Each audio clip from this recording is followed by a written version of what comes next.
Hi ladies and gentlemen, I'm Jacob Rudner here alongside Noah Cameron and Ariel Twitterman, and welcome to this week's episode of dTSPN.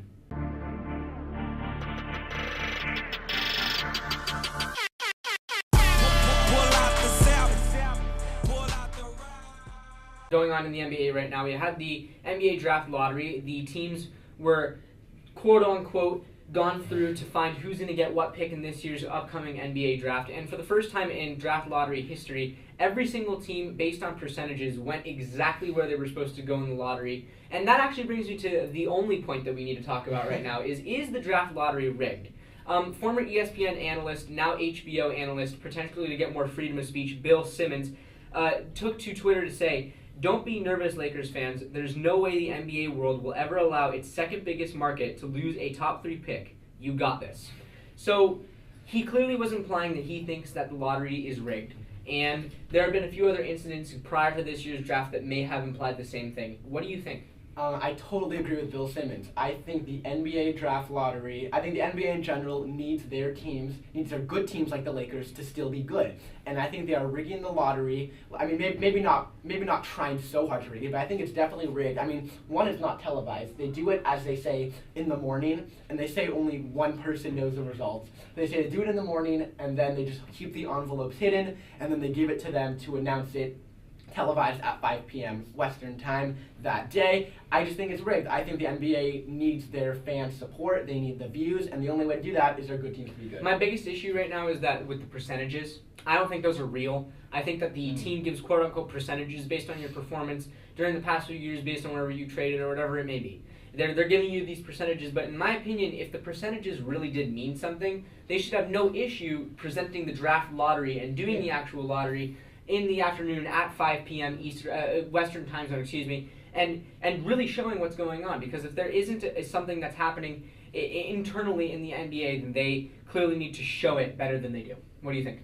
I think they'd actually get more viewers if they showed it live, because I don't know about you guys, but I would definitely watch it live over what they do now, where they just talk for the first 20 minutes, then quickly do it the last 10 minutes. I don't like that. I like seeing it live, actually like witnessing the excitement of it. So I think they should do that in the future. Yeah, I mean, I did see something. I saw a tweet that said that the lottery actual results were that the 76ers ball was picked for the first 2 picks, and the second one didn't count, and then it went Lakers Celtics. Now again, I don't know what that really means. I don't know if they do a physical lottery. I don't know if they pick it how they want, but that's what I heard.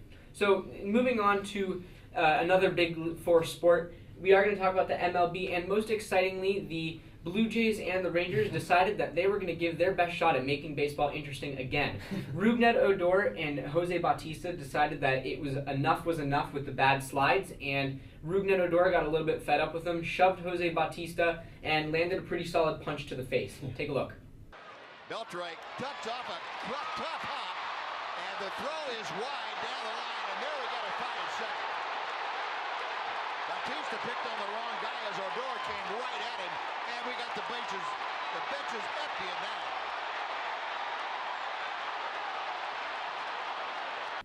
So that was nasty, but now if we look back to 2011, Rougned Odor decided that he would take on an entire team of minor league players because he decided that something else didn't go his way. Over in the second base area, Rougned decided to punch a few people, and then a few more people came out on the field, and he decided to punch them too. Take a look at that one.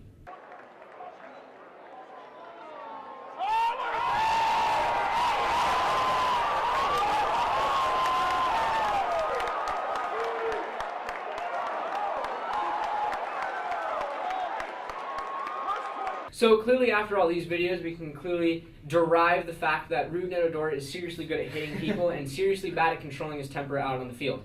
Going back to 2011 or 2016, which one do you think was the better punch? I think the first one, the 2011 brawl, because he took on a whole team. Yeah. Most people can't even take on one person, and he took on a whole team. That's really, really impressive. So going over to you for 2016, 2011, which one do you have? The 2011 one was good, like you said. He took on a bunch of people and he landed a lot of the punches. I would say the 2016 one, the more recent one, because last year in the playoffs, if you remember, the Rangers and the Blue Jays had a series. It was a very, very cold-blooded series, and basically it kind of capped off with a Jose Bautista bat flip, where he basically threw the bat after a 3-run home run, which got the Rangers really angry. So this is coming back from that. Bautista does a hard slide, Odor gives him a knock, And one, Bautista's a pretty big guy, so I think the courage he had to land a punch on Bautista and the tension that it had, I think it made it a better punch. For me, it's going to go with 2016. It was a really clean punch to the side of the face. If I'm going to analyze it properly, I think that he landed a good shot to the proper area. Jose Bautista definitely looked like it didn't feel so good. He lost his glasses and his helmet in that good punch. But really, my last question about this is, if baseball doesn't work out, should Rougned Odor consider a career in the UFC? For sure. If you saw his punches, I think he and Conor McGregor would have a really close match. I would definitely watch that. I think Rougned Odor would die in the UFC, but I personally think that he was strong in his fighting debut in the major leagues last week. Moving over to our final segment of today, we are going to give some first quarter MLB awards. Same awards that you'd see at the end of the season, plus one more special one. Starting out in the NL and the AL for MVP, who is your pick? In the NL MVP, I have Clayton Kershaw. I just think he's at a whole other level right now. I think he's the best player in baseball, maybe next to Mike Trout, but I just think he's the best player in baseball. And then the AL, I have Manny Machado. I think he's had a really good start, and I think he's led the Orioles well. How about you? I think in the NL, Bryce Harper, he's the best player in baseball in my opinion. And then in the AL, I have to go with Robinson Cano. He's really picked it up. He's in the top 5 in home runs and RBIs this year. He's batting over 300, so he's been really impressive. So, going over now to the Cy Young Award, NL, AL, who do you have? Well, NL, I have Clayton Kershaw. I have him for MVP. I have him for the Cy Young again. I think he's one of the best pitchers. And in the AL Cy Young, I think we can all agree on Chris Sale. He's on a whole other level right now. He has not lost. He's led the White Sox, and I think he's doing really well. For me right now, I really like Clayton Kershaw. I mean, I really do speak on behalf of all of us, and I don't even think there's a discussion to have here. Clayton Kershaw has been absolutely filthy this year. He's gone 6 straight games with 10-plus strikeouts. I mean, he's absolutely on fire. He's gone in all 9 of his starts this season. He's gone 7 or more innings. It's just been absolutely impressive out of Kershaw. Even if he does have a fluke start from now until the end of the year, I mean, big deal. The guy's boasting a 1.81 ERA after yesterday's game. He's playing seriously at an impressive rate. I can't wait to see Kershaw win the Cy Young Award this year. Unless something terrible happens, I mean, knock on wood for all you Dodgers fans, but unless something terrible happens to Kershaw, I already think he has the Cy Young Award. They might as well present it to him now. And then for you, what do you want to talk about for AL? For AL Cy Young, I think I have Chris Sale as well. I mean, he's led the White Sox to the best record in the AL. No one expected that. 8-0, 1 ERA, very impressive. Or 2 ERA, sorry.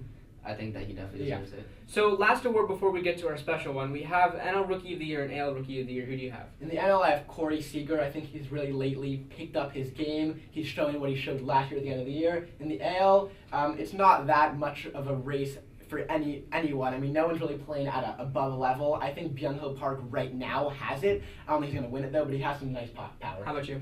I'm going to have to disagree with you. I think Trevor Story in the NL, 11 home runs already, a lot of RBIs, with a decent batting average. I think he's the clear favorite right now. In the AL, the Rangers have done a really good job with Nomar Mazara. He's really stepped it up this year after being called up in one of the first few games. I think he's our AL Rookie of the Year. So now moving on to our final dTSPN Original Award of the first quarter of the season. We are going to award an award to the most disappointing player of the season between both the NL and the AL. It is a competition between both sides.